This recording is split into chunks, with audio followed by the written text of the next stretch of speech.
آج کے سبق میں ہم ایمانیات میں عقیدہ ختم نبوت کے بارے میں پڑھیں گے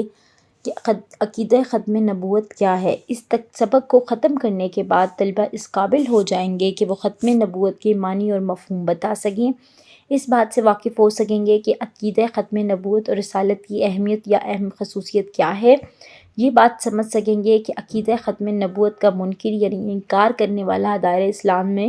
شامل نہیں ہوگا، مکمل طور پر خارج ہے۔ نبی کریم خاتم النبیین صلی اللہ علیہ وآلہ وسلم کو آخری نبی مانتے ہوئے اس عقیدے کو مضبوط کر سکیں گے، اس بات پر یقین رکھیں گے کہ نبی کریم خاتم النبیین صلی اللہ علیہ وآلہ وسلم کی لائی ہوئی شریعت آخری تکمیلی اور جامع شریعت ہے، جس کی بدولت گزشتہ تمام شریعتیں منسوخ ہو چکی ہیں، یعنی آپ صلی اللہ علیہ وآلہ وسلم کی تعلیمات ہی آخری اور جامع تعلیمات ہیں، اور جو ان سے پہلے جتنے بھی نبی جتنی بھی تعلیمات لے کر آئے وہ سب منسوخ کر دی گئی ہیں، ختم کر دی گئی ہیں۔ عقیدہ ختم نبوت کے تحفظ کے لیے حضرت ابوبکر صدیق اور تمام صحابہ کرام کی کردار کا جائزہ لے سکیں گے کہ انہوں نے اس میں کیا کردار ادا کیا، اور عقیدہ ختم نبوت کے تقاضے پورے کرتے ہوئے مبلغ اسلام بن جائیں گے، یعنی اسلام کو پھیلانے کا سبب بنیں گے۔ اللہ تعالیٰ نے انسانوں کی ہدایت کے لیے تقریباً 1,24,000 انبیاء کرام کو دنیا میں بھیجا۔ سب سے پہلے نبی حضرت آدم اور سب سے آخری نبی حضرت محمد صلی اللہ علیہ وآلہ وسلم ہیں، یعنی ہمارے سب سے پہلے نبی حضرت آدم علیہ السلام اور سب سے آخری نبی حضرت محمد رسول اللہ خاتم النبیین صلی اللہ علیہ وآلہ وسلم ہیں۔ عقیدہ ختم نبوت کا معنی۔ عقیدہ ختم نبوت کا معنی یہ ہے کہ حضرت محمد رسول اللہ خاتم النبیین صلی اللہ علیہ وآلہ وسلم کے بعد قیامت تک کوئی نبی یا رسول نہیں آئے گا، اس لیے آپ خاتم النبیین یعنی آخری نبی ہیں۔ جو شخص آپ خاتم النبیین صلی اللہ علیہ وآلہ وسلم کے بعد رسالت یا نبوت کا دعویٰ کرتا ہے وہ جھوٹا اور دائرہ اسلام سے خارج ہے۔ اسلام کے اس بنیادی عقیدے کو عقیدہ ختم نبوت کہتے ہیں، یعنی حضرت محمد صلی اللہ علیہ وسلم کے بعد قیامت تک کوئی نبی نہیں آئے گا، وہ آخری نبی ہیں، اور آپ صلی اللہ علیہ وآلہ وسلم کے بعد اگر کوئی شخص رسالت یا نبوت کا دعویٰ کرتا ہے، یعنی وہ یہ کہتا ہے کہ وہ نعوذ باللہ آخری نبی ہے، تو وہ جھوٹا ہے اور وہ اسلام کے دائرے سے خارج ہو چکا ہے۔ اور اس عقیدے کو، اس بنیادی عقیدے کو یعنی حضور صلی اللہ علیہ وآلہ وسلم کو آخری نبی ماننا عقیدہ ختم نبوت ہے۔ عقیدہ ختم نبوت قرآن مجید میں عقیدہ ختم نبوت کی بہت سی آیات موجود ہیں، جس میں سب سورہ احزاب میں اللہ تعالیٰ ارشاد فرماتے ہیں ما کان محمد ابا احد من رجالکم ولکن رسول اللہ خاتم النبیین وکان اللہ بکل شیء علیم۔ نہیں ہے محمد رسول اللہ خاتم النبیین صلی اللہ علیہ وآلہ وسلم تمہارے مردوں میں سے کسی کے باپ، لیکن وہ اللہ کے رسول اور خاتم النبیین ہیں، اور اللہ ہر چیز کو خوب جاننے والا ہے۔ نبی حضرت محمد صلی اللہ علیہ وآلہ وسلم تمہارے مردوں میں سے کسی کے باپ نہیں ہیں، کیونکہ حضور صلی اللہ علیہ وآلہ وسلم کی اولاد میں ان کی بیٹیاں تھیں، تو وہ مردوں میں سے کسی کے باپ نہیں ہیں، لیکن اللہ کے رسول ہیں اور خاتم النبیین یعنی آخری نبی ہیں، اور اللہ تعالیٰ ہر چیز کو خوب جاننے والا ہے۔ اسی طرح نبی اکرم خاتم النبیین صلی اللہ علیہ وآلہ وسلم کا فرمان ہے لا نبی بعد، یعنی میرے بعد کوئی نبی نہیں آئے گا، میں آخری نبی ہوں۔ اس کے علاوہ حضرت محمد رسول اللہ خاتم النبیین صلی اللہ علیہ وآلہ وسلم نے فرمایا ہے کہ میری اور مجھ سے پہلے انبیاء کی مثال ایسی ہے جیسے ایک شخص نے ایک گھر بنایا، اس میں ہر طرح کی خوبصورتی کا سامان کیا، لیکن ایک کونے میں ایک اینٹ کی جگہ چھوڑ دی۔ اب لوگ آتے ہیں، مکان کو چاروں طرف سے گھوم کر دیکھتے ہیں اور تعجب میں پڑ جاتے ہیں، لیکن یہ بھی کہتے جاتے ہیں کہ یہاں پر اینٹ کیوں نہ رکھی گئی، تو میں وہ اینٹ ہوں اور میں خاتم النبیین ہوں، یعنی وہ آخری اینٹ میں ہوں، اور اب میرے بعد کوئی نبی نہیں آئے گا، اور جو میں تعلیمات لے کے آؤں گا وہی تعلیمات جو ہیں وہ آخری نبی کی تعلیمات ہیں جو قیامت تک قائم رہیں گی۔ عقیدہ ختم نبوت مسلمانوں کا بنیادی عقیدہ۔ عقیدہ ختم نبوت کے بارے میں مسلمانوں کا یہ بنیادی عقیدہ ہے کہ حضرت محمد رسول اللہ خاتم النبیین صلی اللہ علیہ وآلہ وسلم آخری نبی ہیں۔ آپ خاتم النبیین صلی اللہ علیہ وآلہ وسلم پر نازل ہونے والی کتاب قرآن مجید آخری کتاب ہے،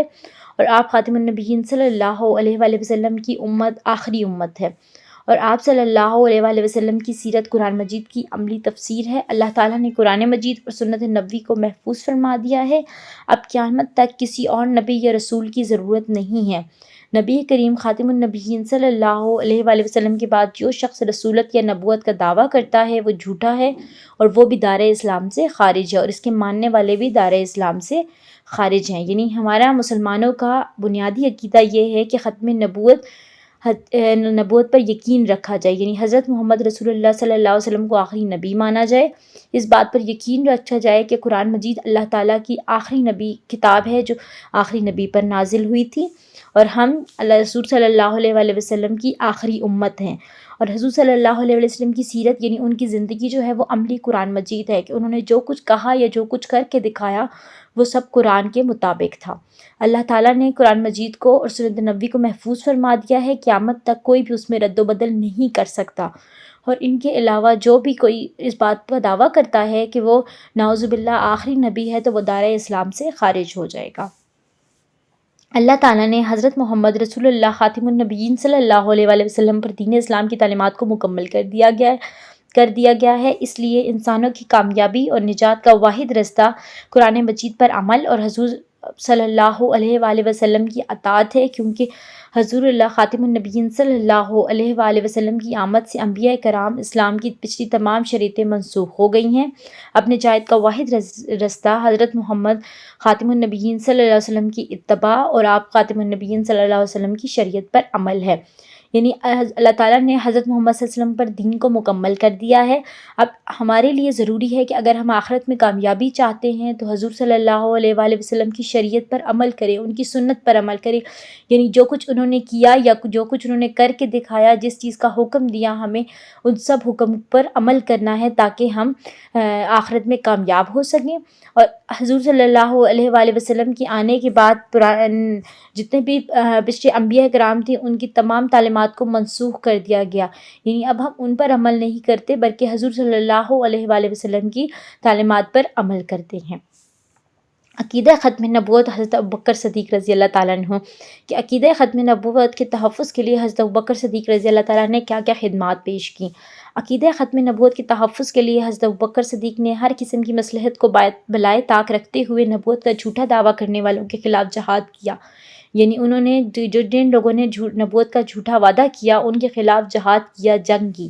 عقیدہ ختم نبوت کے تحفظ کے لیے جو سب سے پہلی جنگ لڑی گئی اسے جنگ یمامہ کہتے ہیں، یعنی اس کے تحفظ کے لیے پہلی جو جنگ لڑی گئی وہ جنگ یمامہ ہے، اور یہ جنگ مسلمہ کذاب کے خلاف لڑی گئی۔ حضرت ابوبکر صدیق رضی اللہ تعالیٰ عنہ نے نبوت کے جھوٹے مدعی مسلمہ کذاب کی سرکوبی کے لیے ایک لشکر تیار کیا۔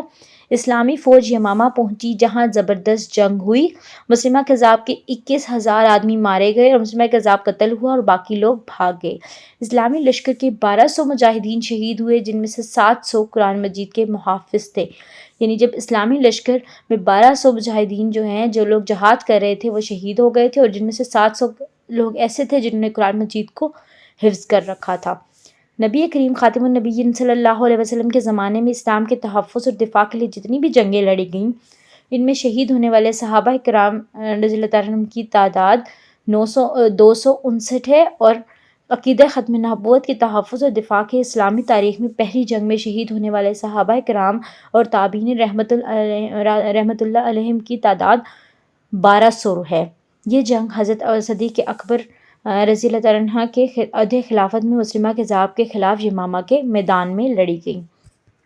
یعنی خاتم حضور صلی اللہ علیہ وآلہ وسلم کے زمانے میں ہم نے جتنے بھی اسلام کی دفاع کے لیے جنگیں لڑی گئی تھی ان میں جو صحابہ شہید ہوئے تھے وہ 259 تھے، اور جو عقیدہ ختم نبوت کے تحفظ کے لیے جنگ لڑی گئی تھی اس میں 1200 صحابہ شہید ہو گئے تھے۔ یہ جنگ حضرت صدیق اکبر کے عہد خلافت میں لڑی گئی تھی، یمامہ کے میدان میں لڑی گئی تھی، اس لیے ہم اس جنگ کو جنگ یمامہ کہتے ہیں۔ حضرت ابوبکر صدیق کے دور سے لے کر آج تک امت مسلمہ نے تحفظ ختم نبوت کے لیے معاملے میں کسی قربانی سے دریغ نہیں کیا، یعنی بہت سے صحابہ کرام نے اپنے عہد خلافت میں آج تک تحفظ ختم نبوت کے معاملے میں کوئی بھی قربانی دینے سے دریغ نہیں کیا، ہر طرح کی قربانی پیش کی۔ عقیدہ ختم نبوت کا تقاضا۔ عقیدہ ختم نبوت کا تقاضا یہ ہے کہ ہر طرح سے اس کا دفاع کیا جائے۔ اس کے عملی اظہار کے لیے ہم خاتم النبیین صلی اللہ علیہ وآلہ وسلم کے لائے ہوئے دین پر عمل کریں اور اس دین کو دوسروں تک پہنچانے کی ہر ممکن کوشش کریں۔ اگر کوئی شخص حضور خاتم النبی صلی اللہ علیہ وسلم کو آخری نبی مانے لیکن آپ خاتم النبیین صلی اللہ علیہ وآلہ وسلم کے دین کو آگے پہنچانے کی کوشش نہ کرے تو وہ گویا عقیدہ ختم نبوت کے تقاضے پر عمل نہیں کر رہا۔ یعنی عقیدہ ختم نبوت کا اولین تقاضا یہ ہے کہ ایک تو ہم حضور صلی اللہ علیہ وآلہ وسلم کے آخری نبی ہونے کا یقین کریں اور اس چیز کو ثابت کرنے کے لیے حضور صلی اللہ علیہ وآلہ وسلم کی تعلیمات پر عمل کرتے ہوئے اسلام کی تعلیمات کو دوسرے لوگوں تک پہنچائے۔ دین اسلام میں ختم نبوت کا عقیدہ ان اجماعی عقائد میں سے ایک ہے جن پر پورے عالم اسلام کا ہر زمانے میں اتفاق رہا ہے۔ یہ عقیدہ اسلام کے بنیادی عقائد میں شامل ہے اور عہد نبوت سے لے کر آج تک ہر مسلمان کا یہ ایمان ہے کہ نبی کریم خاتم النبیین صلی اللہ علیہ وآلہ وسلم آخری نبی ہیں، اور قرآن مجید کی کم و بیش 100 آیات اور رحمت العالم خاتم النبیین صلی اللہ علیہ وسلم کی بے شمار احادیث مبارکہ سے یہ بات اور یہ عقیدہ ثابت ہے۔ دین اسلام میں جو عقیدہ ختم نبوت ہے اس پر تمام لوگوں کا اتفاق ہے۔ پورے عالم اسلام کا اس بات پر اتفاق رہا ہے کہ یہ ہمارے بنیادی عقیدوں میں شامل ہے، اور آج تک یہ جو ہے بات یہ قرآن مجید کی تقریباً 100 آیات میں اس چیز کی گواہی دی گئی ہے، اور حضور صلی اللہ علیہ وآلہ وسلم کی بے شمار احادیث یعنی جو کچھ انہوں نے کہا ہے اس سب سے یہ عقیدہ ثابت ہے۔ ہمیں چاہیے کہ ہم عقیدہ ختم نبوت پر کامل یقین رکھیں، مکمل یقین رکھیں اور اس عقیدے سے اپنی نسل نو کو بھی روشناس کرائیں تاکہ دین کو آگے پہنچانے کا عمل جاری رہ سکے۔ یعنی اپنی نئی نسل کو بھی اس چیز سے روشناس کرائیں، اس علم کی روشنی ان تک پھیلائیں تاکہ وہ دین اسلام کو حضور صلی اللہ علیہ وآلہ وسلم کی تعلیمات کو آگے پہنچا سکے۔